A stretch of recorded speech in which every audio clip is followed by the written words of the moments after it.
dengê Dîcleyê, qîrîna ku olan dide, hewara ku bang dide.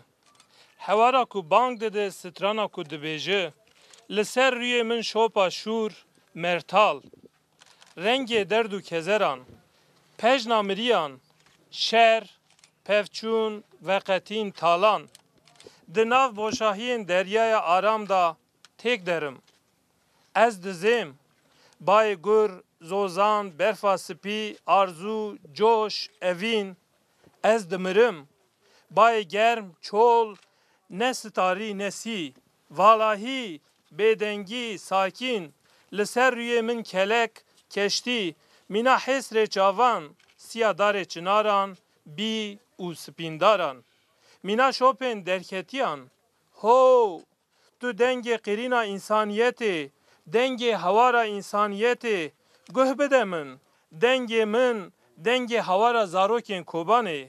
Ho, tu qîrîna însaniyetê, dengê hewara însaniyetê, guh bide min. Dîcle me ez, Kurdistanım ez, zimanê bê zimanan, dengê bêdengiyê me ez.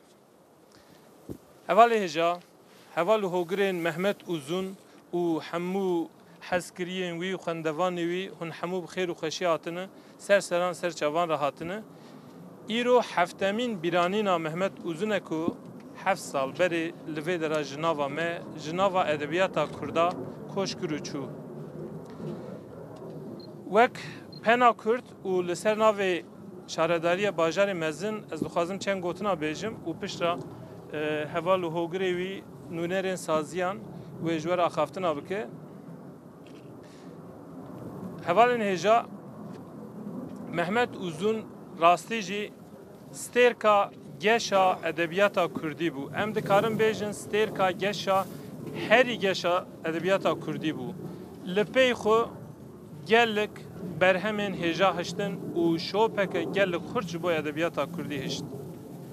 û îro dema ku em dinihêrin di edebiyata dunê da jî êdî ku em têne naskirin piçekî jî bi saya Mehmet Uzun'u bi saya wergerên pirtûkê wî ne.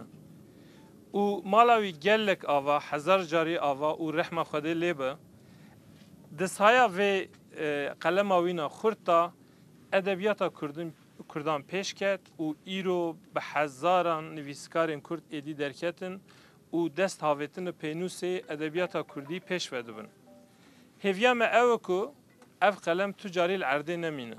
Mehmet Uzun bi berhemê xwe, bi romanê xwe her û her di nav gelê Kurda bijî. Wek şaredariya Amedê me gaveke mezin avêt, niha xebatê wê projeya wê tê çêkirin.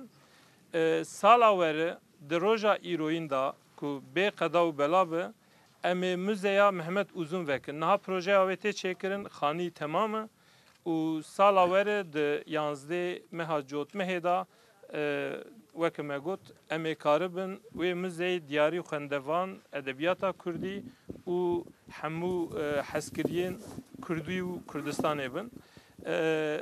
Em gelek spasdariya we dikin ku hûn hatine vê de re